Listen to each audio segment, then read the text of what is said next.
ಬಂಧುಗಳೇ ನಮಸ್ಕಾರ. ನಾನು ನಿಮ್ಮ LG1 KRS ಪಕ್ಷದ ರಾಜ್ಯ ಜಂಟಿ ಕಾರ್ಯದರ್ಶಿ. ಇವತ್ತು ನಾವು ರಾಮನಗರ ಜಿಲ್ಲೆಯ ಬಿಡದಿ ತಾಲೂಕಿನ ಬೈರ್ಮಂಗ್ಲ ಮತ್ತು ಕುಂಚಗಾರನಹಳ್ಳಿ ಗ್ರಾಮ ಪಂಚಾಯಿತಿ ವ್ಯಾಪ್ತಿಯಲ್ಲಿ ಏನಿವತ್ತು ರಾಜ್ಯ ಸರ್ಕಾರ ಮಾನ್ಯ ಉಪಮುಖ್ಯಮಂತ್ರಿಗಳಾದಂಥ DK ಶಿವಕುಮಾರ್ ಅವರು ಹಠಕ್ಕೆ ಬಿದ್ದು ನಾನು ಈ ಬಿಡದಿಯಲ್ಲಿರುವಂಥ ಈ ಎರಡೂ ಗ್ರಾಮ ಪಂಚಾಯಿತಿಗಳ ಹಳ್ಳಿಗಳನ್ನು AICT ಮಾಡ್ತೀನಿ, ಟೌನ್ಶಿಪ್ ಮಾಡ್ತೀನಿ ಅಂತ ಹೊರಟಿರುವಂತಹ ಗ್ರಾಮದಲ್ಲಿ ನಾವು ಇವತ್ತಿರುವಂಥದ್ದು. ನಿಮ್ಗಾಲೇ ನಾನು ವಿಡಿಯೋದಲ್ಲಿ ತೋರಿಸ್ತಾ ಇದ್ದೆ, ಮತ್ತು ನನ್ನ ಹಿಂದೆ ನೀವು ನೋಡ್ಬೋದು ಯಾವ ರೀತಿಯಾಗಿ ಇಲ್ಲಿನ ಜನ ರೈತರು, ಈ ಭಾಗದ ರೈತರು ಯಾವ ರೀತಿಯಾಗಿ ಕೃಷಿಯನ್ನ ಮಾಡಿದ್ದಾರೆ.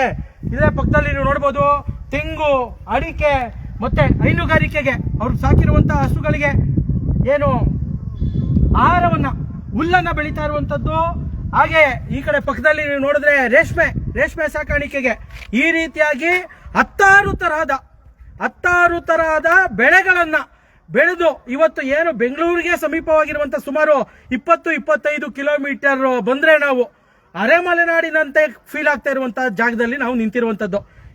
DK ಶಿವಕುಮಾರ್ ಅವರು ಹೇಳ್ತಾ ಇದ್ರು, ಇಲ್ಲಿ ಯಾರು ರೈತರಿಲ್ಲ, ಸುಮ್ಮನೆ ಯಾರು ವ್ಯವಸಾಯ ಮಾಡ್ತಾ ಇಲ್ಲ, ಉಳುಮೆ ಮಾಡ್ತಾ ಇಲ್ಲ, ಹಸು ಸಾಕಿಲ್ಲ, ಆದ್ರೆ ಜಮೀನುಗಳನ್ನ ಇಟ್ಕೊಂಡಿದ್ದಾರೆ, ಜಾಗಗಳನ್ನ ಇಟ್ಕೊಂಡಿದ್ದಾರೆ. ಹಾಗಾಗಿ ಇಲ್ಲೇನೋ ರೀತಿಯ ವ್ಯವಸಾಯ ಆಗಿಲ್ಲದೆ ಇರೋ ಕಾರಣದಿಂದ ನಾನು ಇದನ್ನ AICT ಮಾಡ್ತೀನಿ, ಅಭಿವೃದ್ಧಿ ಮಾಡ್ತೀನಿ, ಇಲ್ಲಿ ನೂರಾರು ಅಪಾರ್ಟ್ಮೆಂಟ್ಗಳನ್ನ ಕಟ್ತೀನಿ, ವಿಲ್ಲಾಗಳನ್ನ ಕಟ್ತೀನಿ, ಫ್ಲಾಟ್ಗಳನ್ನ ಕಟ್ತೀನಿ, ಅದರಲ್ಲಿ ರೈತರಿಗೆ ಆದಾಯ ಬರುತ್ತೆ. ಬಂಧುಗಳೇ, ಇವತ್ತು ನಿಜವಾಗ್ಲೂ ರೈತರು ಸುಮಾರು 15 ತಿಂಗಳುಗಳಿಂದ ಇಲ್ಲಿ ಪ್ರತಿಭಟನೆ ಮಾಡ್ತಾ ಇರುವಂತದ್ದು. ಯಾಕೆ ಅಂದ್ರೆ ಈ ಭೂಮಿಯನ್ನ ನಾವು ಕಳ್ಕೊಳ್ಳೋದಕ್ಕೆ ಇಷ್ಟಪಡಲ್ಲ. ಇದು ನಮ್ಮ ತಾತ ಮುತ್ತಾತಂದರು ಮಾಡಿರುವಂತ ಆಸ್ತಿಗಳು, ಇದನ್ನ ನಾವು ಉಳಿಸ್ಕೋತೀವಿ. ಯಾಕೆಂದ್ರೆ ನಾವು ಇವತ್ತು ಇಲ್ಲೇನು ಬರಡಾಗಿ ಬಿಟ್ಟಿಲ್ವಲ್ಲ, ಈ ಜಾಗವನ್ನ, ಈ ಜಮೀನುಗಳನ್ನ ಇವರು ಬರಡಾಗಿ ಬಿಟ್ಟಿಲ್ಲ, ವ್ಯವಸಾಯ ಮಾಡ್ತಾ ಇದ್ದಾರೆ. ಒಂದು ದಾಖಲೆಯನ್ನು ಸಹ ಮಾಡಿದ್ದಾರೆ. ಈ ಭಾಗದ ಜನ ಸುಮಾರು 7 ಲಕ್ಷ ಲೀಟರ್ ಹಾಲನ್ನ ಉತ್ಪಾದನೆ ಮಾಡಿ ಬೆಂಗಳೂರಿನ KMFಗೆ ಹಾಕಿದ್ದಾರೆ. KMF ನ ಬೆಂಗಳೂರಿನ ಅಧ್ಯಕ್ಷ ಯಾರು ಇವತ್ತು? DK ಶಿವಕುಮಾರ್ ಅವರ ಸಹೋದರ DK ಸುರೇಶ್ ಅವರು. ಅವರೇ ಈ ಭಾಗದ ಜನರಿಗೆ ಪ್ರಶಂಸೆ ಪತ್ರವನ್ನ ಕೊಟ್ಟಿದ್ದಾರೆ. ಉತ್ತಮವಾಗಿ ನೀವು ಏನು ಬೆಳೆಯನ್ನ ಬೆಳೆದು ಹಸುಗಳನ್ನ ಸಾಕಿ ಹಾಲನ್ನು ಉತ್ಪಾದನೆ ಮಾಡಿದ್ದೀರಾ ಅಂತ ಹೇಳಿ ಒಂದು ಪ್ರಶಂಸಾ ಪತ್ರವನ್ನ ಕೊಟ್ಟಿದ್ದಾರೆ ಅಂತ ಈ ಭಾಗದ ರೈತರು ಹೇಳ್ತಾ ಇದ್ರು. ನಾವೇನು ಪ್ರತಿಭಟನಾ ಸ್ಥಳಕ್ಕೆ ಭೇಟಿ ಕೊಟ್ಟಿದ್ವಿ, ಅಲ್ಲಿ ನಿಮ್ಗೆ ಗೊತ್ತಿದೆ ನಮ್ಮ ರಾಜ್ಯ ಗೌರವಾಧ್ಯಕ್ಷರು ರವಿಕೃಷ್ಣ ರೆಡ್ಡಿ ಅವರು ಅವತ್ತು ಇಷ್ಟೆಲ್ಲ ಮಾತಾಡಿದ್ದಾರೆ, ಅದೆಲ್ಲ ನೀವು ನೋಡಿದ್ದೀರಾ. ಸುಮಾರು ಮಹಿಳೆಯರು, ಈ ಭಾಗದ ರೈತ ಮಹಿಳೆಯರು ಅಲ್ಲಿ ಪ್ರತಿಭಟನೆಯನ್ನ ಮಾಡ್ತಾ ಇದ್ದಾರೆ. ನಾನು ಇವತ್ತು ಒಬ್ಬರ ಹತ್ರ ಮಾತಾಡ್ತಾ ಇದ್ದಾಗ ನನಗೆ ಅವ್ರು ಏನಕ್ಕೆ ರೈತ ಮಹಿಳೆಯರು ಯಾಕೆ ಇಷ್ಟು ದೊಡ್ಡ ಮಟ್ಟದಲ್ಲಿ ಬಂದು ಪ್ರತಿಭಟನೆ ಮಾಡ್ತಾ ಇದ್ದಾರೆ ಅಂತ ಸುಮ್ಮನೆ ನಾವು ಅವರು ಮಾತಾಡ್ತಾ ಇದ್ದಾಗ ನನಗೊಂದು ಆಲೋಚನೆ ಬಂತು. ಅದನ್ನ ಅವ್ರ ಹತ್ರ ಕೇಳ್ಕೊಂಡೆ. ಅಮ್ಮ, ನಿಮ್ಗೆ ಎಷ್ಟು ಜನ ಮಕ್ಕಳು, ಮದುವೆ ಮಾಡಿದ್ದೀರಾ, ಮೊಮ್ಮಕ್ಳಿದ್ದಾರ ಅಂತ ಎಲ್ಲ ಕೇಳ್ಕೊಂಡೆ. ಆ ತಾಯಿಗೆ ಯಾಕೆ, ಆ ತಾಯಿ ದಿನ ಇಲ್ಲಿ ಹಸುಗಳಿಗೆ ಬೆಳಗ್ಗೆ 4 ಗಂಟೆಗೆ ಎದ್ದು ಆ ಸಗಣಿಯನ್ನ ಬಾಚಿ ಅದನ್ನ ಕ್ಲೀನ್ ಮಾಡಿ ಹಾಲು ಕರೆದು ಅವ್ರ ಮಕ್ಳ ಕೈಲಿ ಡೈರಿಗೆ ಹಾಲು ಕಳಿಸಿ ಹುಲ್ಲು ಕುಯ್ಕೊಂಬರುವಂತದನ್ನ ತಂದಾಕಿ ಬಂದು ಓಡೋಗಿ ಪ್ರತಿಭಟನೆ ಕೂತ್ಕೋತಾ ಇದ್ದಾರೆ. ಯಾಕೆ? ಅವ್ರಿಗೆ ಭಯ, ದುಡ್ಡಿನ ಆಸೆಗೆ ಅವ್ರ ಮಕ್ಕಳು ಅಥವಾ ಅವ್ರ ಮೊಮ್ಮಕ್ಕಳು ಕೊಟ್ಬಿಡೋಣ, ಬಿಡಮ್ಮ ಜಮೀನ್ ಮಾರ್ಬಿಡೋಣ, 2 ಕೋಟಿ ಕೊಡ್ತೀನಿ ಅಂತ ಹೇಳ್ತಾ ಇದ್ದಾರೆ. DK ಶಿವಕುಮಾರ್ ಅವರು 2 ಕೋಟಿ ಕೊಡ್ತೀನಿ ಎಕರೆಗೆ ಅಂತ ಹೇಳ್ತಾ ಇದ್ದಾರೆ. ದುಡ್ಡು ತಗೊಂಡ್ಬಿಡೋಣ ಅನ್ನುವಂತ ಮನಸ್ಥಿತಿಗೆ ಏನಾದ್ರು ಬಂದ್ಬಿಟ್ರೆ ಆ 2 ಕೋಟಿ ಎಷ್ಟು ದಿನ ಇರುತ್ತೆ? ಆ 2 ಕೋಟಿ ಅವ್ರ ಹತ್ರ ಎಷ್ಟು ದಿನ ಇರುತ್ತೆ? ನನ್ನ ಮಗನೋ ಮೊಮ್ಮಗನೋ ಹಣವನ್ನು ಇಸ್ಕೊಂಡು ಖರ್ಚು ಮಾಡ್ಕೊಂಡ್ಮೇಲೆ ಬೀದಿಗೆ ಬಂದ್ಬಿಡ್ತಾನೆ. ಇವ್ರು ಇಲ್ಲಿ ಕಟ್ಟುವಂತ ಅಪಾರ್ಟ್ಮೆಂಟ್ಗಳಲ್ಲೋ ಇಂಡಸ್ಟ್ರಿಗೋ ಹೋಗಿ ವಾಚ್ಮ್ಯಾನ್ ಕೆಲಸ, ಕೂಲಿ ಕೆಲಸ ಮಾಡಬೇಕಾಗುತ್ತೆ. ಇಲ್ಲಿ ನಮ್ಮದೇ ಜಮೀನಿನಲ್ಲಿ ನಾವು ಉಳುಮೆ ಮಾಡಿ ನಾನು ರಾಜನ್ ತರ ಬದುಕಿಸ್ಬೋದು ನನ್ನ ಮಕ್ಕಳನ್ನ ಮೊಮ್ಮಕ್ಕಳನ್ನ. ಆದ್ರೆ ಯಾರ್ದೋ ಮನೆಗೆ ಹೋಗಿ ಜೀತ ಮಾಡೋದು, ಸೆಕ್ಯೂರಿಟಿ ಕೆಲಸ ಮಾಡೋದು, ವಾಚ್ಮ್ಯಾನ್ ಕೆಲಸ ಮಾಡೋದು ನೋಡೋದಕ್ಕೆ ಆಗಲ್ಲ. ಆ ಕಾರಣದಿಂದ ಪಾಪ ಇಲ್ಲಿ ಭಾಗದ ರೈತ ಮಹಿಳೆಯರು ದಿನನಿತ್ಯ ಓಡೋಗಿ ಬೆಳಗ್ಗೆನ ಅವ್ರ ಕೆಲಸವನ್ನ ಮುಗಿಸಿ ಓಡೋಗಿ ಪ್ರತಿಭಟನೆ ಜಾಗದಲ್ಲಿ ಕೂತ್ಕೋತಾ ಇದ್ದಾರೆ. ಮೊನ್ನೆ DK ಶಿವಕುಮಾರ್ ಅವರೇ, ದಯಮಾಡಿ ನೀವು ಈ ಪ್ರತಿಭಟನೆ ಸ್ಥಳಕ್ಕೆ ಬರಬೇಕು. ಈ ಭಾಗದಲ್ಲಿ ನೀವೇನ್ ಹೇಳ್ತಾ ಇದ್ದೀರಲ್ಲ, ಬೆಳೆ ಬೆಳೀತಾ ಇಲ್ಲ ಅಂತ, ಇದು ನೆನ್ನೆ ಮೊನ್ನೆ ಹಾಕಿರೋದ ಸ್ವಾಮಿ? ಅಣ್ಣ ಹಿಂದೆ ತಿರುಗಿಸಿ ತೋರ್ಸೋಣ, ಎಷ್ಟು ದೊಡ್ಡ ತೆಂಗಿನ ಮರಗಳಿದಾವೆ ತೋರ್ಸೋಣ. ಇದು ನೆನ್ನೆ ಮೊನ್ನೆಯಿಂದ ಆಗಿರುವಂತ ತೆಂಗಿನ ಮರಗಳ ಸ್ವಾಮಿ. ಇದು ನೋಡಿ, ಈ ಕಡೆ ಕೆರೆ ನೋಡ್ಬೋದು, ಕೆರೆ ಅಲ್ಲಿ ಹಸು ಕಟ್ಟಿದ್ದಾರೆ. ಇಲ್ಲಿ ರೇಷ್ಮೆ ಅಲ್ವಾಣ, ಅದು ರೇಷ್ಮೆ ನೋಡ್ಬೋದು. ಎಲ್ಲಿ ನೋಡಿದ್ರು ನೀವು ಏನ್ ಕಾಣ್ತಾ ಇದೆ? ಹಸಿರೇ ಕಾಣ್ತಾ ಇದೆ. ರೈತ ಇವತ್ತು ಜಮೀನಿನಲ್ಲಿ ಬೆಳೆ ಬೆಳೆದಿಲ್ಲ ಅಂದಿದ್ರೆ ಈ ರೀತಿಯಾಗಿ ಹಚ್ಚ ಹಸುರಿನ ವಾತಾವರಣ ನಮಗೆ ಸಿಗುತ್ತಿತ್ತಾ? ಈ ರೀತಿ ನಿಜವಾಗ್ಲೂ ಇದು ಬೇಸರದ ಸಂಗತಿ. ಪಾಪ ರೈತ ಮಹಿಳೆಯರು ಇವತ್ತು ಬಂದಲ್ಲಿ ಕೂತ್ಕೊಂಡು ಮಾಡ್ತಾ ಇದ್ದಾರೆ ಅಂದ್ರೆ ಅವ್ರಿಗೆ ಭಯ ಬಂದ್ಬಿಟ್ಟಿದೆ. ಯಾಕೆಂದ್ರೆ ಇವೆಲ್ಲ ನೋಡಿದ್ದಾರೆ. ಯಾರೊಬ್ರು ಮಾತಾಡ್ತಾ ಇದ್ರು, ಸರ್ ಅಲ್ಲೂ ಹಂಗೆ ಮಾಡಿದ್ರು, KDB ಅವ್ರ ಹತ್ರ ಜಮೀನು ಹೊತ್ಕೊಂಡ್ರು, ನಮ್ಮ ರೈತರ ಜಮೀನ ಇವತ್ತು ಅವ್ರಿಗೆ ಬೆಲೆಯನ್ನ ಕೊಟ್ಟಿಲ್ಲ. ಅವ್ರ ಜಮೀನಲ್ಲಿ ತಗೊಂಡಿರುವಂತದ್ದನ್ನ ಏನ್ ಕೊಡಬೇಕಾಗಿತ್ತು ಹಣವನ್ನ ಇನ್ನೂ ಅವರ ಖಾತೆಗಳಿಗೆ ಸಂದಾಯ ಮಾಡಿಲ್ಲ. ಇಲ್ಲೇ ಪಕ್ಕದಲ್ಲೇ ನೈಸ್ ರಸ್ತೆ ಹೋಗಿದೆ, ನಮ್ಮ ಬೆಂಗಳೂರಿಗೂ ಸಮೀಪ. ಆ ನೈಸ್ ರಸ್ತೆ ಮಾಡ್ತೀವಿ ಅಂತ ಹೇಳಿ KDB ಅವರು ಜಮೀನುಗಳನ್ನ ಅಕ್ವೈರ್ ಮಾಡಿಕೊಂಡು ಸುಮಾರು 25 ವರ್ಷ ಆಯ್ತಾ ಬಂತು. ಜಮೀನು ಕೊಟ್ಟಂತಹ ಎಷ್ಟೋ ಜನ ಇವತ್ತು ತೀರ್ಕೊಂಡಿದ್ದಾರೆ. ಅವ್ರ ಮಕ್ಕಳು ಇವತ್ತು ನಿಜ KDB ಹತ್ರ ಅಲಿತಾ ಇದ್ದಾರೆ. ಏನು ನೈಸ್ ಕಂಪ್ನಿ ಜೊತೆ ಒಡಂಬಡಿಕೆ ಆಗಿತ್ತು, KDB ಅವ್ರು ಏನಂತ ಮಾತು ಕೊಟ್ಟಿದ್ರು, ಯಾರ್ಯಾರು ಭೂಮಿ ಕಳ್ಕೊತೀರೋ ಅವ್ರಿಗೆ 2 ಸೈಟು 3 ಸೈಟ್ ಕೊಡ್ತೀವಿ, ಅದ್ರ ಜೊತೆಗೆ ಇಷ್ಟು ಹಣವನ್ನ ಕೊಡ್ತೀವಿ, ಡೆವಲಪ್ ಆದ್ರೆ ಸೈಟ್ ಕೊಟ್ಟು ಹಣ ಕೊಡ್ತೀವಿ ಅಂತ ಹೇಳಿದ್ರು. ಇವತ್ತು ಹಣ ಕೊಟ್ಟಿದ್ದಾರೆ, ಹಣ ಖರ್ಚಾಗೋಗಿದೆ, ಸೈಟ್ ಕೊಡ್ತೀವಿ ಅಂತ ಹೇಳಿದ್ರು, ಜಾಗಗಳನ್ನ ಕೊಟ್ಟಿಲ್ಲ. ಇವತ್ತು ದಿನನಿತ್ಯ KDB ಮುಂದೆ ರೈತರು ಅಲಿತಾ ಇದ್ದಾರೆ. ಸರ್ಕಾರ ಒಪ್ಕೊಂಡಿತ್ತು, ನೈಸ್ ಸಂಸ್ಥೆ ಒಪ್ಕೊಂಡಿತ್ತು, ನಮ್ಗೆ ಜಮೀನ್ ಜಾಗ ಕೊಟ್ಟಿಲ್ಲ ಅಂತ ಹೇಳಿ. ಇವತ್ತು ಇದೇ ಪರಿಸ್ಥಿತಿ. ಕೇವಲ ನಾನು ನೈಸ್ ಬಗ್ಗೆ ಅಲ್ಲ, ಎಲ್ಲೆಲ್ಲಿ KDB ಅಕ್ವೈರ್ ಮಾಡ್ಕೊಂಡಿದ್ಯೋ ಇಂಡಸ್ಟ್ರಿಯಲ್ ಡೆವಲಪ್ಮೆಂಟ್ಗೋ ಇನ್ನೊಂದು ಡೆವಲಪ್ಮೆಂಟ್ಗೋ ಅಂತ ಹೇಳಿ ಆ ಭಾಗದ ರೈತರ ಹತ್ರ ಮೊದಲನೇ ಸಲ ಮಾತಾಡ್ಬೇಕಾದ್ರೆ ನಿಮ್ದು ಎಷ್ಟಿದೆ ಬರ್ಕೋತೀವಿ, ನಿಮ್ಗೆ ಹಣವನ್ನ ಬಿಡುಗಡೆ ಮಾಡ್ತೀವಿ ಅಂತ ಹೇಳ್ತಾರೆ. ಆದ್ರೆ ಯಾವುದೇ ಜಾಗಗಳಿಗೂ ಇವತ್ತುವರೆಗೂ ಹೊಸಕೋಟೆ ವೇಮ್ಗಲ್ನಲ್ಲೂ ಸಹ KDB ಇಂಡಸ್ಟ್ರಿಯಲ್ ಏರಿಯಾ ಡೆವಲಪ್ ಆಗಿದೆ, 15-16 ವರ್ಷ ಆಗಿದೆ, ರೈತರಿಗೆ ಇನ್ನೂ ಹಣವನ್ನ ಪಾವತಿಸಿಲ್ಲ. ಕೇಳಿದ್ರೆ ನಿಮ್ದು ಆ ಡಾಕ್ಯುಮೆಂಟ್ಸ್ ಇಲ್ಲ, ಈ ಡಾಕ್ಯುಮೆಂಟ್ಸ್ ಇಲ್ಲ, ನಿಮ್ದು ಸರ್ಕಾರಿ ಭೂಮಿ ನಿಮ್ಮ ಹೆಸರಿಗಾಗಿಲ್ಲ. ಈ ರೀತಿಯಾದಂತ ನೆಪಗಳನ್ನ ಇವತ್ತು ಹೇಳ್ಕೊಂಡು ಸರ್ಕಾರದಲ್ಲಿರುವಂತವರು ಸರ್ಕಾರ ಮಜಾ ಮಾಡ್ತಾ ಇದೆ. ನಿಮಗೆ ಗೊತ್ತಿದೆ 19ನೇ ತಾರೀಕು 20ನೇ ತಾರೀಕು ರಾಜ್ಯ ಸರ್ಕಾರ ಏನು 3ನೇ ವರ್ಷಕ್ಕೆ ಕಾಲಿಟ್ಟಿದೀವಿ ಅಂತ ಸಾಧನಾ ಸಮಾವೇಶ ಮಾಡ್ತು. ಯಾರ ಹಣದಲ್ಲಿ ಮಾಡಿದ್ದು? ಇದೇ ರೀತಿಯಾಗಿ ಭೂಮಿಗಳನ್ನ ಕಳ್ಕೊಂಡಂತಹ ರೈತರ ಹೆಸರಿನಲ್ಲಿ ಯಾರ್ಯಾರು ಭೂಮಿ ಕಳ್ಕೊಂಡಿದ್ದಾರೆ ಅವ್ರಿಗೆ ಹಣವನ್ನ ಸಂದಾಯ ಮಾಡಬೇಕು ಅಂತ ಹೇಳಿ ಇವ್ರ ಹೆಸರುಗಳಲ್ಲಿ ಡೆಪಾಸಿಟ್ ಇಟ್ಟಿದ್ರು 12,000 ಕೋಟಿ. ಆ 12,000 ಕೋಟಿಯ ಬಡ್ಡಿಯಲ್ಲಿ ಇವತ್ತಿನ ಕಾಂಗ್ರೆಸ್ ಸರ್ಕಾರ, ಸಿದ್ದರಾಮಯ್ಯನ ಸರ್ಕಾರ ತುಮಕೂರಿನಲ್ಲಿ ಸಮಾವೇಶ ಮಾಡ್ತು, ಸಾಧನಾ ಸಮಾವೇಶ. ಕರ್ನಾಟಕ ರಾಷ್ಟ್ರ ಸಮಿತಿ ಪಕ್ಷ ಅದನ್ನ ಸಾಧನಾ ಸಮಾವೇಶ ಅಂತ ಕರೀಲಿಲ್ಲ, ಜನ ಆಕ್ರೋಶ ಸಮಾವೇಶ, ಜನ ವಿರೋಧಿ ಸಮಾವೇಶ, ಜನಾರೋಧನ ಸಮಾವೇಶ.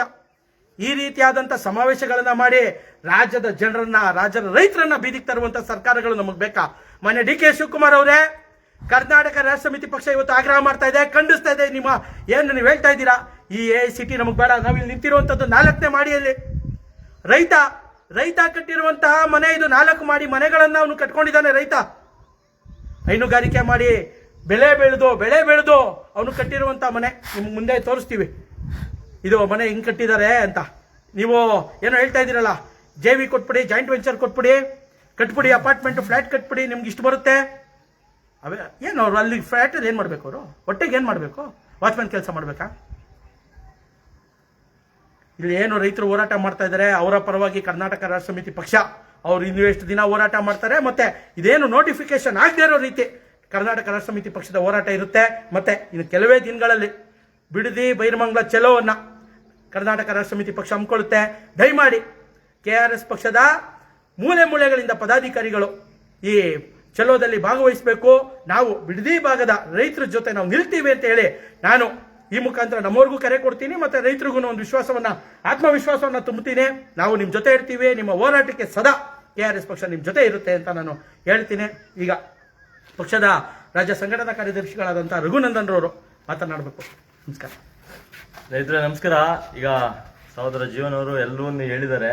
ನಿಜವಾಗ್ಲೂ ಹೊಟ್ಟೆ ಉರಿಯುತ್ತೆ. ನಿಜವಲ್ಲೂ ಯಾರಿಗೋಸ್ಕರ DK ಶಿವಕುಮಾರ್ ಅವರು ಇಂಥ ಸರ್ಕಸ್ ಅನ್ನ ಮಾಡ್ತಾ ಇದ್ದಾರೆ? ದಯವಿಟ್ಟು ಇದನ್ನು ಸ್ವಲ್ಪ ನಿಧಾನವಾಗಿ ಸಾವಧಾನವಾಗಿ ನೋಡಿ. ಇಲ್ಲಿ ಎಷ್ಟು ವರ್ಷದ ಮತ್ತೆ ಎಂತೆಂಥ ಬೆಳೆಗಳಿದೆ ನೋಡಿ, ತರಕಾರಿಗಳಿಂದ ಹಿಡಿದು ರೇಷ್ಮೆ, ತೆಂಗು, ಅಡಿಕೆ ನೋಡಿ, ಇದೆಲ್ಲ ಏನೆಲ್ಲ ಬೆಳೆದಾರೆ. ತರಕಾರಿಗಳು 10 ಥರ ತರಕಾರಿಗಳು, ಮೆಣಸಿರ್ಬೋದು. ಇಲ್ಲಿ ಯಾರೋ ಅಲ್ಲಿ ಬೆಂಡೆಕಾಯಿ ಹಾಕ್ತಂಗಿದ್ದಾರೆ. ಬೆಂಡೆ ಇದೆ, ಅದು ಬೆಂಡೆ ತಾನೇ? ಅದು ರೇಷ್ಮೆ ಅಲ್ಲ, ಅಲ್ಲಿ ಆ ಕಡೆಗೆ ಬೆಂಡೆ, ಮೆಣಸು, ಟೊಮೊಟೊ, ಇದರ ಸಣ್ಣ ಪುಟ್ಟದಿಂದ ಹಿಡಿದು ನೋಡಿ ಅಲ್ಲಿ ಕಾಡು ತರ ಕಾಣುತ್ತೆ ರೀ. ಇದನ್ನ ನೀವು ನಿಜವಾಗ್ಲೂ ಇದು ಮಲೆನಾಡು, ನಮ್ಮ ಹಾಸನ ಅರೆಮಲೆನಾಡು ಇರ್ಬೋದು, ಮೈಸೂರು ಭಾಗ, ಬೇರೆ ಕಡೆ ಕಾಣ್ಲಿಕ್ಕೆ ಸಿಗುವಂತ, ಅಂದ್ರೆ ಆಲ್ಮೋಸ್ಟ್ ಅಲ್ಲಿ ಮಡಿಕೇರಿ, ಮಲೆನಾಡಿನ ಭಾಗದಲ್ಲಿ ಕಾಣ್ಲಿಕ್ಕೆ ಸಿಗುವಂತ ಹಚ್ಚ ಹಸಿರಿನ ಇದು ಇಲ್ಲಿ ಕಳ್ಕಳ ಅಂತ ಆಡ್ತಾ ಇದೆ. ಇದೆಲ್ಲವನ್ನ ಮಾನ್ಯ ಉಪಮುಖ್ಯಮಂತ್ರಿಗಳು DK ಶಿವಕುಮಾರ್ ಹೇಳ್ತಾರೆ, ಇದು ಬರಡು ಭೂಮಿ. ಇದು ನೋಡಿ, ಇದು ಎಲ್ಲಿ ಯಾವ ಬರಡು ಕಾಣಿಸ್ತಾ ಇದೆ? ನಿಜವಾಗ್ಲೂ ಅರಮಲೆನಾಡು ನಮ್ಗಡೆ ಬಂದ್ರು ನಾವು ಆಕ್ಚುಲ್ ಆಗಿ ನಮ್ಮಲ್ಲೆಲ್ಲ ಅಲ್ಲೋ ಇಲ್ಲೋ ಯಾರೋ ಬಾರೇನೋ ಹೊಲಗಳನ್ನ ನಾವು ಇನ್ನೂ ಖಾಲಿ ಬಿಟ್ಟಿರ್ತೀವಿ. ಇಲ್ಲಿ ದಯವಿಟ್ಟು ಗಮನಿಸಿ, ಒಂದೇ ಒಂದು ಜಾಗ ನೋಡಿ, ಇಲ್ಲಿ ಒಂದೇ ಒಂದು ಜಾಗ ಎಲ್ಲಿ ಬರಡು ಬಿಟ್ಟಿದ್ದಾರೆ, ಎಲ್ಲಿ ಖಾಲಿ ಇದೆ ತೋರಿಸಿ ನನಗೆ. ದಯವಿಟ್ಟು ನೋಡಿ ಎಲ್ಲಿ ಖಾಲಿ ಇದೆ, ಯಾವ ಜಾಗ. ಇಲ್ಲೆಲ್ಲ ನೋಡಿ ಮಲೆನಾಡಿಗಿಂತ ಹೆಚ್ಚಾಗಿದೆಯಲ್ರಿ. ಇದನ್ನ ಒಬ್ಬ ಮನುಷ್ಯ, ಒಬ್ಬ ಉಪಮುಖ್ಯಮಂತ್ರಿ ಜವಾಬ್ದಾರಿ ನೋಡಿ, ಇಲ್ಲಿ ಏನು ಎಂತ ಅಡಿಕೆ ಬೆಳೆದಾರೆ ನೋಡಿ, ಅಡಿಕೆ, ತೆಂಗು ನೋಡಿ, ಮನೆಗಳನ್ನ ನೋಡಿ. ನಮ್ಮ ಸಹೋದರ ಜೀವನ್ ಹೇಳ್ತಾ ಇದ್ರು, ಮನೆಗಳು ನೋಡಿ. ಒಬ್ರು ಇಲ್ಲಿ ಸಾಮಾನ್ಯ ರೈತ ಕುಟುಂಬದ ಜನರು ಹೈನುಗಾರಿಕೆ ಮಾಡಿ 3-4 ಬಿಲ್ಡಿಂಗ್ ನೋಡಿ, ಇಲ್ಲಿ 3-4 ಫ್ಲೋರ್ಗಳ ಮೋಲ್ಡ್ ಮನೆಗಳನ್ನ ಕಟ್ಕೋತಾರೆ ನೋಡಿ, ಎಂತ ಅದ್ಭುತವಾಗಿ. ಇದಕ್ಕಿಂತ ಜನರು ನೆಮ್ಮದಿಯಾಗಿ ಬಾಳ್ಲಿಕ್ಕೆ ಇದಕ್ಕಿಂತ ಒಳ್ಳೆ ಫಲವತ್ತಾದ ಭೂಮಿ ಬೆಂಗಳೂರ ಸುತ್ತಮುತ್ತಲಿ ಎಲ್ಲಿ ಸಿಗುತ್ತೆ? ಇದರ ಮೇಲೆ ಮಾನ್ಯ ಡಿ ಕೆ ಶಿವಕುಮಾರ್ ಅವ್ರಿಗೆ ಯಾಕೆ ಕಣ್ಣು? ಯಾಕೆ ಇದನ್ನ ಇಷ್ಟೊಂದು ಹಠಕ್ಕೆ ಬಿದ್ದು ಜನ ಬೇಡ ಅಂತ ಅಂದ್ಬಿಟ್ಟು ರೈತರ ವಿರೋಧವನ್ನ ಕಟ್ಟಿಕೊಂಡು ಇದನ್ನ ಮಾಡಲೇಬೇಕು ಅನ್ನೋ ಹಂಬಲ, ಆತರ ಇದು ಯಾಕೆ ಡಿ ಕೆ ಶಿವಕುಮಾರ್ ಅವ್ರಿಗೆ ಕಾಡ್ತಾ ಇದೆ? ಯಾಕೆ ಇಲ್ಲಿ ನನಗನ್ಸೋದು ಈಗಾಗಲೇ ಈ ಭಾಗದಲ್ಲಿ ಡಿ ಕೆ ಶಿವಕುಮಾರ್ ಅವರು ಈ ಒಂದು ಟೌನ್ಶಿಪ್ ನ ತಲೆ ಇಟ್ಕೊಂಡು ಬೇರೆ ಬೇರೆ ಭೂಮಿಯನ್ನ ಖರೀದಿ ಮಾಡ್ಬಿಟ್ಟಿರ್ತಾರೆ. ಮತ್ತೆ ಇಲ್ಲಿರೋ ಗೋಮಾಳಗಳು ಇನ್ನೊಂದು ಮತ್ತೊಂದು ಲಪಟಾಯಿಸಿ ಅದನ್ನ ಇವರ ಸ್ವಂತ ಸ್ವಹಿತಾಸಕ್ತಿಗೆ ಅದನ್ನ ಮಾರಿ ಜನರಿಗೆ ಉಂಡೇನಾಮ ಇಡೋದಕ್ಕೆ ಮಾನ್ಯ ಉಪಮುಖ್ಯಮಂತ್ರಿಗಳು ತಯಾರಾಗಿದ್ದಾರೆ ಅನ್ನೋದು ಇಲ್ಲಿ ಸ್ಪಷ್ಟವಾಗಿ ಕಾಣಿಸ್ತಾ ಇದೆ. ದಯಮಾಡಿ ನಾನು ಮತ್ತೆ ಹೇಳೋದು, ಇಲ್ಲಿ 3-4 ವಿಚಾರಗಳಿದೆ ಇಲ್ಲಿ. ಯಾಕೆ ಇವತ್ತು ಇಡೀ ದೇಶದ ಬೆನ್ನೆಲುಬು ರೈತರ ಹಿತಾಸಕ್ತಿಗೆ ಸರ್ಕಾರಗಳು, ಆಡಳಿತ, ಈ ಪ್ರಭುತ್ವ ಕೆಲಸ ಮಾಡ್ಬೇಕು ಹೊರತು ಅವರನ್ನ ಮತ್ತೆ ಒಕ್ಕಲೆಬ್ಬಿಸಿ ಈ ಹಾಳು ಮಾಡೋದಕ್ಕೆ, ಅವರನ್ನ ದಿಕ್ಕಾಪಾಲ್ ಮಾಡೋದಕ್ಕೆ, ಮನೆ ಹಾಳು ಕೆಲಸವನ್ನ ಈ ಸರ್ಕಾರಗಳು, ಈ ಪ್ರಭುತ್ವಗಳು ಮಾಡಬಾರ್ದು ಅನ್ನೋದು ಒಂದು ಪಾಯಿಂಟ್. ಆದ್ರೆ ಎರಡನೇದು, ಈಗಾಗಲೇ ತನ್ನ ಮಿತಿಯನ್ನ ಮೀರಿ ತನ್ನ ಅಸ್ತಿತ್ವನ ಕಳ್ಕೊಳ್ಳೋದ್ರ ಕಡೆಗೆ ಈಗ ಆಲ್ರೆಡಿ ಬೆಂಗಳೂರು ಹೆಜ್ಜೆ ಇಡ್ತಾ ಇದೆ. ಇನ್ನು 4-5 ವರ್ಷ 16 ವರ್ಷದಲ್ಲಿ ಅಲ್ಲಿ ವಾಸಿಸುವುದಕ್ಕೆ ಯೋಗ್ಯವೇ ಅಲ್ಲದ ರೀತಿಯಲ್ಲಿ ಬೆಂಗಳೂರು ಮಾರ್ಪಾಡಾಗುತ್ತೆ. ಬೆಂಗಳೂರಲ್ಲಿರುವ ಜನ ಈಗ ಆಲ್ರೆಡಿ ಸುತ್ತಮುತ್ತ ಇರೋ ಜನ ಸಾಯ್ತಾರೆ. ಅದಲ್ಲದೆ ಯೋಗ್ಯವಾಗ್ಲಿಕ್ಕೆ ಇಲ್ಲಿರೋದು ಒಂದು ಬರಡು ಇದು ನಿರ್ಮಾಣ ಆಗುತ್ತೆ. ಅದ್ರ ಜೊತೆಗೆ ಸುತ್ತಮುತ್ತ ಇಲ್ಲೇ ಬೆಂಗಳೂರಿನ ಸುತ್ತಮುತ್ತ ಮಾಡಬೇಕು ಅನ್ನೋ ಹಪಹಪಿ ಯಾಕೆ ಡಿ ಕೆ ಶಿವಕುಮಾರ್ ಅವ್ರಿಗೆ ಅನ್ನೋದು ಒಂದು ಪ್ರಶ್ನೆ. ಅಷ್ಟೇ ಅಲ್ಲದೆ ರಾಜ್ಯಾದ್ಯಂತ ಅದು ಬೆಂಗಳೂರಿನ ಸುತ್ತಮುತ್ತ 100 ಕಿಲೋಮೀಟರ್ ಸುತ್ತಮುತ್ತಲೇ ಬೇರೆ ಬೇರೆ ಸಿಟಿಗಳಿದೆ. ಮೈಸೂರು ಇದೆ, ತುಮಕೂರು ಇದೆ, ಈ ಕಡೆ ನಮ್ಗಳ ಹಾಸನ ಭಾಗಗಳು ಈ ಕಡೆ ಮಾಡಬಹುದು. ಇನ್ನು ಈ ಕಡೆ ಹೋದ್ರೆ ಇನ್ನೆಲ್ಲ ಬೇರೆ ಬೇರೆ ಕಡೆ, ಚಿಕ್ಕಬಳ್ಳಾಪುರದಿಂದ ಆ ಕಡೆ ಹೋದ್ರೆ ಬೇರೆ ಕೋಲಾರ, ಬೇರೆ ಬೇರೆ ಕಡೆ ಇದೆ. ಇಂತಹ ಸ್ಥಳವನ್ನ ದಯವಿಟ್ಟು ಆರಿಸ್ಕೊಂಡು ಅಲ್ಲಿ ಮಾಡಬಹುದು. ಇಲ್ಲೇ ಯಾಕೆ ಮಾಡಬೇಕು? ಇಂಥ ಹಸಿರಿನ ಸಮಾಧಿಯ ಮೇಲೆ ನೀವು ಮಾಡೋದಾದ್ರೂ ಏನು? ನಿಮ್ಮ ಯೋಗ್ಯತೆಗೆ ಇವತ್ತು ಪರಿಸರ, ಇವತ್ತು ನೋಡಿ, ಇವತ್ತು ವಾತಾವರಣ, ಹವಾಮಾನ ಏನಾಗ್ತಾ ಇದೆ, ಇದ್ರ ಪರವಾಗಿ ಯಾವುದಾದ್ರೂ ಒಂದೇ ಒಂದು ಹೆಜ್ಜೆನ ಸ್ಟೆಪ್ನ ನೀವು ತಗೊಂಡಿದ್ದೀರಾ? ಅದನ್ನ ಮಾಡಲಿಕ್ಕೆ ನಾಲಾಯಕಗಳಾದಂತೆ ನೀವು ಇದನ್ನ ಮಾಡೋದು, ನಿಮ್ಗೆ ಇದನ್ನ ಮಾಡೋದಕ್ಕೂ ಹಕ್ಕಿಲ್ಲ, ರೈಟ್ಸ್ ಇಲ್ಲ. ಮೂರನೇ ಪಾಯಿಂಟ್, ಈಗ ಆಲ್ರೆಡಿ ನೀವು KIDB ಬೇರೆ ಬೇರೆ ನೈಸ್ ಇರ್ಬೋದು, ಬೇರೆ ಬೇರೆ ಕೈಗಾರಿಕಾ ಇದಕ್ಕೆ ಅಂತ ಏನು ಹಣ ಭೂಮಿಯನ್ನ ಮಾಡ್ಕೊಂಡಿದ್ರ, ಅಕ್ವೈರ್ ಮಾಡ್ಕೊಂಡಿದ್ರ, ಅದನ್ನ ಮೊದಲು 16 ವರ್ಷಗಳಿಂದ ಅಕ್ವೈರ್ ಮಾಡ್ಕೊಂಡಿರೋದು, 30-40 ವರ್ಷ 25 ವರ್ಷಗಳಿಂದ ಅಕ್ವೈರ್ ಮಾಡ್ಕೊಂಡಿರೋದನ್ನೇ ಜನಗಳಿಗೆ ಇನ್ನೂ ಸರಿಯಾದ ನ್ಯಾಯಯುತವಾದ ಅವ್ರಿಗೆ ಹಣ ಸೇರ್ಬೇಕಾಗಿರೋ ಹಣವನ್ನಾಗ್ಲಿ, ಅಥವಾ KIDB ಯಾರೋ ಬಿಸ್ನೆಸ್ ಮಾಡ್ತಾರೆ ಇದನ್ನ ಇಂಪ್ರೂವ್ ಮಾಡೋಣ ಅನ್ನೋ ತರದಲ್ಲೂ ಏನನ್ನು ಯಾವ ದಿಕ್ಕಿನಲ್ಲೂ ಅಭಿವೃದ್ಧಿಯ ಕೆಲಸಗಳನ್ನ ಮಾಡದಿರೋ ನೀವು ಮತ್ತೆ ಬಂದು ಇದು ಕೈ ಹಾಕ್ತಿರೋದು ಇದು ಸ್ಪಷ್ಟವಾಗಿ ಜನರಿಗೆ ಒಂದು ಸಂದೇಶವನ್ನ ನೀವು ಕೊಡ್ತಾ ಇದ್ದೀರಿ. ಇದು ನಾನು ಇಲ್ಲೇನೋ ಸರಿಯಾಗಿ ಇದರಲ್ಲಿ ಅಂದ್ರೆ ಸಂಪೂರ್ಣವಾಗಿ ನಿಮ್ಮ ಸ್ವಹಿತಾಸಕ್ತಿ ಎದ್ದು ಕಾಣ್ತಾ ಇದೆ. ಹಂಗಾಗಿ ನಿಮ್ಮ ಬಂಡತನವನ್ನ ನೀವು ನಿಮ್ಮ ಪಕ್ಷದಲ್ಲೋ ಅಲ್ಲಿ ವಿಧಾನಸೌಧದಲ್ಲೋ ನಿಮ್ಮ ಸಹಪಾಠಿಗಳ ಜೊತೆ ಇಟ್ಕೊಳ್ಳಿ. ರೈತರ ಮುಂದೆ ನಿಮ್ಮ ಬಂಡತನವನ್ನ ತೋರ್ಸೋದಕ್ಕೆ ಹೋದ್ರೆ ರೈತರು ನಿಮ್ಗೆ ಮುಂದಿನ ದಿನಗಳಲ್ಲಿ ಸರಿಯಾದ ಪಾಠ ಕಲಿಸ್ತಾರೆ ಅಂತ ಹೇಳ್ತಾ, ದಯವಿಟ್ಟು ನಾವಂತೂ ಕರ್ನಾಟಕ ರಾಷ್ಟ್ರ ಸಮಿತಿ ಪಕ್ಷ ಎಲ್ಲಾ ರೀತಿಯ ಜನಪರವಾದ ಹೋರಾಟಗಳಲ್ಲಿ ತನ್ನ ಸಂಪೂರ್ಣವಾದ ಪ್ರಾಮಾಣಿಕವಾದ ಒಂದು ಇದನ್ನ ಕೊಡ್ತಾ ಇದೆ. ಹಾಗೆ ಇಲ್ಲೇನು ಇವತ್ತು ಬಿಡದಿ ಭಾಗದ ಜನರು ಇವತ್ತು ಅಲ್ಲಿ ಕೂತಿದ್ದಾರೆ, ಹೆಣ್ಮಕ್ಳು, ಮುದುಕರು, ಮೋಟ್ರು ಅಂದನೆ ಇವತ್ತು ಅಲ್ಲಿ ಕೂತ್ಕೊಂಡು ಏನು ಬಿಸ್ತಲ್ಲಿ ಹೋರಾಟ ಮಾಡ್ತಾ ಇದಾರೆ. ಇದರ ಪರವಾಗಿ ಅಂತಿಮ ತಾರ್ಕಿಕ ಇದನ್ನ ಕಾಣೋವರೆಗೂ ನಾವು ನಿಮ್ಮ ಜೊತೆ ನೈತಿಕವಾಗಿ ಮತ್ತೆ ನೇರವಾಗಿ ನಿಮ್ ಜೊತೆ ನಾವು ನಿಂತ್ಕೋತೀವಿ ಅಂತ ಹೇಳ್ತಾ, ಈಗ ನಮ್ಮಲ್ಲಿ ಇಲ್ಲೊಬ್ರು ನಮ್ಮ ಇಲ್ಲಿ ಸ್ಥಳೀಯರಿದ್ದಾರೆ. ಅವ್ರು ಅಣ್ಣ ಬನ್ನಿ, ನಮಸ್ಕಾರ. ಏನ್ ತಮ್ಮ ಹೆಸರೇನು? ಚಂದ್ರಶೇಖರ್ ಅಂತನಾ? ಏನು ನೀವೇನ್ ಮಾಡೋದು? ಹೈನುಗಾರಿಕೆ. ಎಷ್ಟು ಇದು ರೇಷ್ಮೆ ಹೈನುಗಾರಿಕೆ ಎರಡು ಮಾಡ್ತೀರಾ? ಎಷ್ಟು ಎಕರೆ ಜಮೀನು ನಿಮ್ಮ ಹತ್ರ? 1 ಎಕರೆ ಇದೆ. 1 ಎಕರೆ ಜಮೀನ್ ಇದೆ. ಹೈನುಗಾರಿಕೆ ಎಷ್ಟು ದುಡಿತೀರಾ ಒಂದು ವರ್ಷಕ್ಕೆ? ಒಂದು ಪೇಮೆಂಟ್ಗೆ 25,000 30,000 ಬರುತ್ತೆ. ಹಾಲಲ್ಲಿ 25-30 ಸಾವಿರ ಪ್ರತಿ ತಿಂಗಳು ಬರುತ್ತೆ. ಒಂದು ದಿನಕ್ಕೆ 50 ಲೀಟರ್ ಆಗ್ತದೆ. ಒಂದು ದಿನಕ್ಕೆ 50 ಲೀಟ್ರು. ಒಂದು ದಿನಕ್ಕೆ 50 ಲೀಟ್ರು ಅಂದ್ರೆ ನಿಮ್ಗೆ ಆಲ್ಮೋಸ್ಟ್ ಅಲ್ಲೂ 2,000 ರೂಪಾಯಿ, 1,500 ಇಂದ 2,000 ರೂಪಾಯಿ ಪೇಮೆಂಟ್ ಆಗುತ್ತೆ ಒಂದು ದಿನಕ್ಕೆ. ಹಂಗೋದ್ರೆ 60,000 ರೂಪಾಯಿ. ಅಂದ್ರೆ ನೀವು ಹೇಳ್ತಾ ಇರೋದು ಎಲ್ಲಾ ಖರ್ಚು ಕಳೆದು 25-30 ಸಾವಿರ ನಿಮ್ಗೆ ಉಳಿಯುತ್ತೆ, ಹೌದಲ್ವಾ? ಆ ತರ ಹೇಳ್ತಾ ಇರೋದು ನೀವು. ಓಕೆ, ಅದಾದ್ಮೇಲೆ ಇದ್ರಲ್ಲಿ ನಿಮ್ಮ ರೇಷ್ಮೆಲೆ ಎಷ್ಟು ದುಡಿತೀರಿ? ರೇಸ್ ಮೇಲೆ ಒಂದು 30,000 40,000 15 ದಿನಕ್ಕೆ 15 ದಿನಕ್ಕೆ 15 ದಿನಕ್ಕೆ ತಿಂಗಳಿಗೆ 2 ಬೆಳೆ. ತಿಂಗಳಿಗೆ 2 ಬೆಳೆ, ಒಂದು ಬೆಳೆ 34,000 ದುಡಿತೀರಾ. ಅಂದ್ರೆ ಅಂದಾಜು ನೀವು ಒಂದು ತಿಂಗಳಿಗೆ 1 ಲಕ್ಷ ರೂಪಾಯಿ ನಿಯರ್ ಹತ್ರ ದುಡಿತಾ ಇದ್ದೀರಾ. 1 ಲಕ್ಷ. ಮಾನ್ಯ ಡಿ ಕೆ ಶಿವಕುಮಾರ್ ಅವರೇ ನೋಡಿ, ಇವರು ರೈತರು 1 ಲಕ್ಷವನ್ನ ಇವರು ಒಂದು ತಿಂಗಳಿಗೆ ಇಲ್ಲಿ ಈ ಒಂದು ವಾತಾವರಣದಲ್ಲಿ ನೆಮ್ಮದಿಯಾಗಿ ಅವರೇ ಒಬ್ಬ ಸ್ವಉದ್ಯಮಿ, ಅವರೇ ಉದ್ಯಮಿ. ಈಗ ಹೇಳ್ಬೇಕಂದ್ರೆ ಅವರೇ ಉದ್ಯಮಿ, ಅವ್ರಿಗೆ ಯಾರು ಬಾಸ್ ಇಲ್ಲ. ನೀವು ಕೊಡೋ ಸೆಕ್ಯೂರಿಟಿ ಕೆಲ್ಸಕ್ಕೂ ಅವ್ರು ಕಾಯ್ತಾ ಇಲ್ಲ. ನಿಮ್ಮ ಯಾವ ಕೆಲ್ಸನೂ ಬೇಡ, ನಿಮ್ ಸೈಟು ಬೇಡ, ನಿಮ್ದು ಏನು ಬೇಡ. ಅವ್ರು ನೆಮ್ಮದಿಯಾಗಿ. ಈಗ ನಿಮ್ಗೆ ಏನನ್ಸುತ್ತೆ, ಈಗ ಡಿ ಕೆ ಶಿವಕುಮಾರ್ ಅವರು ಬಂದು ಇದನ್ನ ಅಕ್ವೈರ್ ಮಾಡ್ಕೋತೀವಿ, ದೊಡ್ಡದಾಗ ಹಂಗ್ ಮಾಡ್ಬಿಡ್ತೀವಿ, ಸಿಟಿ ಮಾಡ್ತೀವಿ, ಆ ಸಿಟಿ ಮಾಡ್ತೀವಿ. ಯಾವ ಸಿಟಿನೂ ಬೇಡ ಸ್ವಾಮಿ, ನಾವು ಕಷ್ಟ ಬಿಡ್ತೀವಿ, ನಾವೇ ಕಟ್ಕೋತೀವಿ ಮನೆ. ಯಾವ ಸಿಟಿನೂ ಮಾಡೋದು ಬೇಡ. ಇವಾಗ ನೋಡ್ದಲ್ಲ, ನೀವೇ ನೋಡಲ್ಲ ಸರ್, ಬಂಡ್ರು ಭೂಮಿನ ಇದು. ರೇಷ್ಮೆ ಇದೆ, ತೆಂಗಿದೆ, ಅಡಿಕೆ ಇದೆ. 2 ಕೋಟಿ ರೂಪಾಯಿ ಕೊಡ್ತಾರಂತಲ್ಲ. 2 ಕೋಟಿಯಲ್ಲಿ ನಾವು ಪ್ರಾಣ ಕುಯ್ದು ಮಡಗಿಸ್ತೀವಿ ಅಂದ್ರೆ ನಮ್ ಜಮೀನು ಕೊಡಲ್ಲ. ಪ್ರಾಣ ಬರೋ ಈಗ ಜಮೀನು. ಡಿ ಕೆ ಶಿವಕುಮಾರ್ ಅವ್ರು ಹೇಳ್ತಾರೆ, ನಾನು ಹೋದ್ರೆ ಎರಡು ಪಡ್ಕಂಡೆ ಬಿಡ್ಲಿ ಬೇಕಾರೆ, ನಾನ್ ಬಿಡೋದಿಲ್ಲ, ಮಾಡೇ ತೀರ್ತೀನಿ ಅಂತ ಹೇಳ್ತಾರೆ ಅವರು. ಹಿಂಗೆ ಕಿವಿ, ಮೂಗು, ಕಣ್ಣು ಕಿವಿಡಾಗ್ಬಿಟ್ಟದೆ. ಕಣ್ಣಿಗೆ ಕಾಣಿಸಲ್ಲ. ಎಲ್ಲ ಎಸಿ ರೂಮ್ ಮೇಲೆ ಕುಂತ್ಕೊಂಡು ಮಾತಾಡಲ್ಲ. ಒಂದಿನ ಬರ್ಬೇಕಿಲ್ಲಿ ನೋಡ್ಬೇಕು, ಯಾವ್ದು ಮಾಡ್ಬಿಟ್ರೆ ಬಂಜರು ಭೂಮಿ ಯಾವ್ದು, ಬೆಳೆ ಯಾವ್ದು, ಫಸಲು ಯಾವ್ದು ನೋಡ್ಬೇಕು. ನೋಡಿದ್ರೆ ಮಾತಾಡ್ಬಾರ್ದು. ಡಿ ಕೆ ಶಿವಕುಮಾರ್ ಎಲ್ಲ ಅಂದ್ರೆ ಏನ್ ಹೇಳ್ತೀವಿ, ಕಣ್ಣು ಕಿವಿ ಮೂಗುಗಳನ್ನೆಲ್ಲವನ್ನು ಕಳ್ಕೊಂಡ್ಬಿಟ್ಟಿದ್ದಾರೆ. ಎಲ್ಲಾ ಇದನ್ನು ಕಳ್ಕೊಂಡ್ಬಿಟ್ಟಿದ್ದಾರೆ. ಎಮ್ಮೆ ಚರ್ಮ ಆಗ್ಬಿಟ್ಟಿದ್ದಾರೆ ಅಂತ ಹೇಳ್ತಾ ಇದೀರಾ ನೀವು. ಇಡೀ ಪ್ರಭುತ್ವ ಇವತ್ತು ಇದು ಬರೀ ಡಿ ಕೆ ಶಿವಕುಮಾರ್ ಮತ್ತೆ ಒಬ್ರು ಮಾತಲ್ಲ, ಇದು ಇಡೀ ಪ್ರಭುತ್ವ ಆಗಿರೋದು ಹಿಂಗೆ. ಇದು ಇಡೀ ಪ್ರಭುತ್ವ ಇವತ್ತು ಯಾರ ಜನರ ಪರವಾಗಿ ಇರ್ಬೇಕಾಗಿತ್ತು ಅವ್ರ ಪರವಾಗಿಲ್ಲ. 80% ಒಪ್ಪುಟ್ಟವ್ರೆ ಅಂತಾರೆ. 80% ನೀವೇ ನೋಡ್ರಿ ಸರ್. 80% ದಾರಿ ಮಾಡ್ತಾವ್ರೆ. 15% ಓಕೆ ಅಂತವ್ರೆ. 15% ಕ್ಯಾರಿಯರ್ ಅಂದ್ರೆ ಅವ್ರ ಹೆಸರಲ್ಲಿ ಪಾಣಿ ಇಲ್ಲ, ಏನೂ ಇಲ್ಲ. ಎಷ್ಟೆಷ್ಟು ಕೈಯರ್ನ ಕರ್ಕೋಗೋದು, ಬಿರಿಯಾನಿ ಕೊಡ್ತೀನಿ, ಊಟ ಕೊಡ್ತೀನಿ, ಎಣ್ಣೆ ಕೊಡ್ತೀನಿ ಅನ್ಬಿಟ್ಟು 15 ಜನ ಇದು ಎಸ್ಟೇಟಲ್ಲಿ ಇರೋರ್ನ, ನೀರ್ ಕಟ್ಟೋರ್ನ, ಕಳೆ ಕೀಳೋರ್ನ ಕರ್ಕೋಗೋದು ಇವ್ರು. ಅವ್ರನ್ನ ಕರ್ಕೊಂಡು ನಿಜವಾದ ರೈತರು ಇಲ್ಲಿ ಬಸ್ ಸ್ಟ್ಯಾಂಡ್ ಅಲ್ಲಿ ನಾವು ದಾಳಿ ಮಾಡ್ಕೊಂಡು ಕೂತಿದೀವಿ, ನೀವೇ ನೋಡ್ರಲ್ಲ. ಇದು ರೈತರ ಮಾತು. ನಿಜವಾಗ್ಲೂ ಹೇಳ್ತೀವಿ.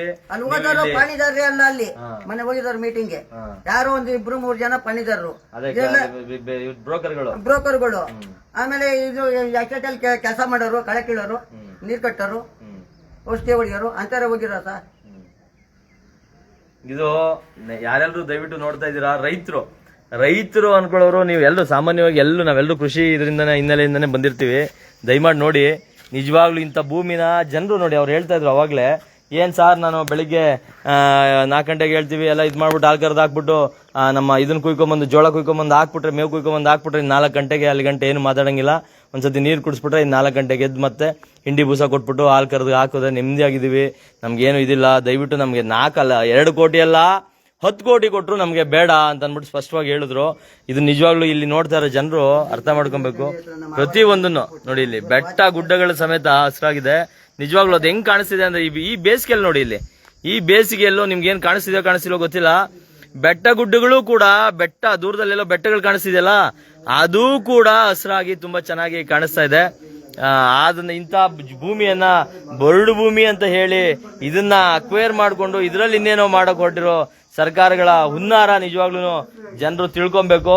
ಇಲ್ಲಿ ನಮ್ಮ ಜೊತೆ ಇನ್ನೊಬ್ರು ನಮ್ಮ ರೈತ ಘಟಕದ ರಾಜ್ಯ ಕಾರ್ಯದರ್ಶಿಗಳಾದಂತ ವಿಶ್ವನಾಥ್ ಅವರು ಇದ್ದಾರೆ. ವಿಶ್ವನಾಥ್ ಅವರು ಹೇಳಿ, ಏನ್ ಹೇಳ್ತೀರಾ ಇದ್ರ ಬಗ್ಗೆ ನೀವು? ಈ ರೈತರು ಇದು ಬೆಳಗ್ಗೆದ್ದು ಮಕ್ಕಳಂತೆ ಸಾಕಿ ಎಷ್ಟು ಅಡಿಕೆ ಗಿಡ, ತೆಂಗಿನ ಮರ ಮಾಡಿದ್ದಾರೆ. ಈ ತೆಂಗಿನ ಮರಗಳನ್ನ ಇವಾಗ ಅವರು ಭೂ ಸ್ವಾಧೀನ ಮಾಡ್ಕೊಂಡು ಕೆಡವುತ್ತಾರೆ ಅಂತ ಅಂದ್ರೆ, ರೈತರು ಬೇಕಾದ್ರೆ ಡಿ ಕೆ ಶಿವಕುಮಾರ್ ವಯಸ್ಸು ಬಂದಿದ್ ಮಗ ಇದ್ದಾನಲ್ಲ, ಕತ್ ಕೊಯ್ದಿಟ್ಟು ಬರ್ಲಿ ಬೇಕಾದ್ರೆ ರೈತರು ಫ್ರೀ ಆಗಿ ಕೊಡ್ತಾರೆ. ಜಮೀನುಗಳನ್ನ ರೈತರು ಫ್ರೀ ಆಗಿ ಕೊಡ್ತಾರೆ. ಡಿ ಕೆ ಶಿವಕುಮಾರ್ ಕೆಲಸ ಅವ್ರ ಮಗನ್ನೇ ಕತ್ ಕೊಯ್ದಿಟ್ಟು ಬರ್ಲಿ, ಮಗ ಅಂತ ಸಾಕಿರೋಂತ ಅಡಿಕೆ ಗಿಡ, ತೋಟ ಇದೆಲ್ಲ ರೈತರು ಬೇಕಾದ್ರೆ ಫ್ರೀ ಆಗಿ ಬಿಟ್ಕೊಡ್ತಾರೆ. ಈ ಕೆಲಸ ಯಾಕೆ ಮಾಡ್ತಿಲ್ಲ? ಬೇಕಾದಷ್ಟು ಬೇರೆ ಕಡೆ ಗೋಮಾಳ ಇದೆ, ಸರ್ಕಾರಿ ಜಾಗ ಇದೆ, ಆ ಸರ್ಕಾರಿ ಜಾಗಕ್ಕೆ ಹೋಗ್ಬೋದಲ್ಲ. ಸರ್ಕಾರಿ ಜಾಗ ಅವರು ಇದು ಮಾಡ್ಕೊಬೇಕು, ಅವರು ರಾಜಕಾರಣಿಗಳು ಮಾಡ್ಕೊಬೇಕು, ರೈತರ ಜಮೀನು ಕಿತ್ಕೊಂಡು ಬೇರೆ ಭೂ ಸ್ವಾಧೀನ ಕೊಡ್ಬೇಕು. ಇವರೆಲ್ಲ ಮಾಡ್ತಿರೋದು ಬೇರೆ ಕಡೆ ಇದೆಯಲ್ಲ, ಹಾಸನ ಆ ಕಡೆ ಎಲ್ಲ ಬೇಜಾನ್ ಜಾಗ ಇದೆ, ಕೊಳ್ಳೇಗಾಲ ಇಲ್ಲೆಲ್ಲ ಇದೆ ಗೌರ್ಮೆಂಟ್ ಜಾಗ, ಬೇಜಾನ್ ಇದೆ, ಹೋಗ್ಲಿ ಆ ಕಡೆಗೆ. ಅಲ್ಲ, ಇದು ಪ್ರಶ್ನೆ ಗೌರ್ಮೆಂಟ್ ಜಾಗದಲ್ಲ. ಈಗ AICT ಬೇಕಾ? ಮತ್ತೆ AICT ಮಾಡಿದ್ರು ಇಂಥ ಫಲವತ್ತಾದ ಭೂಮಿನ ಇಷ್ಟೊಂದು ನೋಡಿ, ಇದು ನೋಡಿ 100 ಹೆಕ್ಟರ್ ನೂರಾರು ಹೆಕ್ಟರ್, ಸಾವಿರಾರು ಹೆಕ್ಟರ್ಗಳಂತ ನೋಡಿ. ಎಷ್ಟು ದೂರಕ್ಕೆ ನೀವು ಎಷ್ಟು ದೂರಕ್ಕೆ ಕಣ್ಣಾಯಿಸ್ತೀರಾ ಅಷ್ಟು ದೂರಕ್ಕೆ ತೆಂಗು ಇದಾಗ್ತಾ ಇದೆ. ಇವತ್ತು ತೆಂಗಿನ ರೇಟ್ ಎಷ್ಟಿದೆ? ಈ ತೆಂಗಲ್ಲೇ ಜನ ಇವತ್ತು 5 ಎಕರೆ ತೆಂಗಿದ್ರೆ ಇವತ್ತು ಏನಿಲ್ಲ ಅಂದ್ರು 2 ಲಕ್ಷ ರೂಪಾಯಿ ಬರಲ್ವಾ? ಹಾ, ವರ್ಷಕ್ಕೆ 5 ಎಕರೆಗೆ 2 ರಿಂದ 3 ಲಕ್ಷ ಅಲ್ಲ, 1 ಎಕರೆಗೆ 2 ಲಕ್ಷ ಬರುತ್ತೆ. 2 ಲಕ್ಷ ಬರ್ತದೆ. 1 ಎಕರೆಗೆ 2 ಲಕ್ಷ ಬರುತ್ತೆ. ವರ್ಷಕ್ಕೆ 10 ಲಕ್ಷ ಬರುತ್ತೆ. 10 ವರ್ಷಕ್ಕೆ 1 ಕೋಟಿ ಅವರೇ ದುಡ್ಕೋತಾರೆ. ಹೌದಾ? ಇಂಥದನ್ನ ತಗೊಂಡೋಗಿ ಡಿ ಕೆ ಶಿವಕುಮಾರ್ ಅವರು ನಾನು 2 ಕೋಟಿ ಕೊಡ್ತೀನಿ, 1 ಕೋಟಿ ಕೊಡ್ತೀನಿ ಅಂತ ಯಾರ್ದು ಕೊಡ್ತಾರೆ ಇವರು? ಹೋಗ್ಲಿ, ಇವ್ರು ಕೊಡೋ ದುಡ್ಡಾದ್ರೂ ಯಾರ್ದು? ಇವ್ರ ಪಾಕೆಟ್ ಇಂದ ತಂದು ಕೊಡ್ತಾರಾ? ಯಾರಿಂದ ಕೊಡ್ತಾರೆ? ನಿಜವಾಗ್ಲೂ ಸ್ನೇಹಿತರೆ, ಇದನ್ನ ನಾವು ಗಂಭೀರವಾಗಿ ಇಡೀ ರಾಜ್ಯದ ಜನತೆ ಗಂಭೀರವಾಗಿ ನೋಡ್ಬೇಕು. ಇದನ್ನ ದಯವಿಟ್ಟು ಶೇರ್ ಮಾಡಿ. ಇಂಥ ವಿಷಯಗಳನ್ನ ರಾಜ್ಯದ ಜನತೆಗೆ ಜಾಗೃತರಾಗಬೇಕು. ಇವತ್ತು ಈ ಏನು JCB ಪಕ್ಷಗಳು ಏನ್ ಮಾಡ್ತಾ ಇದಾವೆ ಅನ್ನೋದು ಜನರಿಗೆ ಗೊತ್ತಾಗ್ಬೇಕು. ಮುಂದಿನ ದಿನಗಳಲ್ಲಿ JCB ಪಕ್ಷಗಳನ್ನ ಬಹಿಷ್ಕರಿಸಲಿಲ್ಲ, ಇವ್ರನ್ನ ಒದ್ದಿ ಆಚೆಗೆ ಹಾಕ್ಲಿಲ್ಲ ವಿಧಾನಸೌಧದಿಂದ ಅಂದ್ರೆ ಇಂಥ ಏನ್ ಹೇಳ್ತೀವಿ, ಇನ್ನು ಸಮಸ್ಯೆಗಳು ಜನರಿಗೆ ಕಟ್ಟಿಟ್ಟ ಬುತ್ತಿ. ಇಂಥ ಸಮಸ್ಯೆಗಳ ಜೊತೆಗೆ ಜನ ಬದುಕಬೇಕಾಗುತ್ತೆ. ಇನ್ನು ಮುಂದಿನ ದಿನಗಳಲ್ಲಿ ಒದ್ದಾಡ್ಬೇಕಾಗುತ್ತೆ, ಬಡ್ದಾಡ್ಬೇಕಾಗುತ್ತೆ ಇಂಥ ನಾಲಾಯಕ ಭ್ರಷ್ಟ ರಾಜಕಾರಣಿಗಳ ಜೊತೆ ಅಂತ ಹೇಳ್ತಾ ನಮ್ಮ ಲೈವ್ ನ ಮುಗಿಸ್ತೀವಿ. ದಯವಿಟ್ಟು ಆದಷ್ಟು ಹೆಚ್ಚಿನ ಸಂಖ್ಯೆಯಲ್ಲಿ ಇಂಥ ವಿಷಯಗಳನ್ನ ಶೇರ್ ಮಾಡಿ ಜನರಿಗೆ ಜಾಗೃತಿ ಮೂಡಿಸೋ ನಿಟ್ಟಿನಲ್ಲಿ ಕೆಲಸ ಮಾಡಿ. ಬನ್ನಿ, ಈ ಮಹಾ ರಾಜಕೀಯ ಕ್ರಾಂತಿಯಲ್ಲಿ ನಿಮ್ಮ ಸಹಭಾಗಿತ್ವವನ್ನ, ನಿಮ್ಮ ಪಾಲನ್ನ ತಗೊಳ್ಳಿ ಅಂತ ಹೇಳ್ತಾ ನನ್ನ ಲೈವ್ ನ ಮುಗಿಸ್ತಾ ಇದೀವಿ. ನಮಸ್ಕಾರ.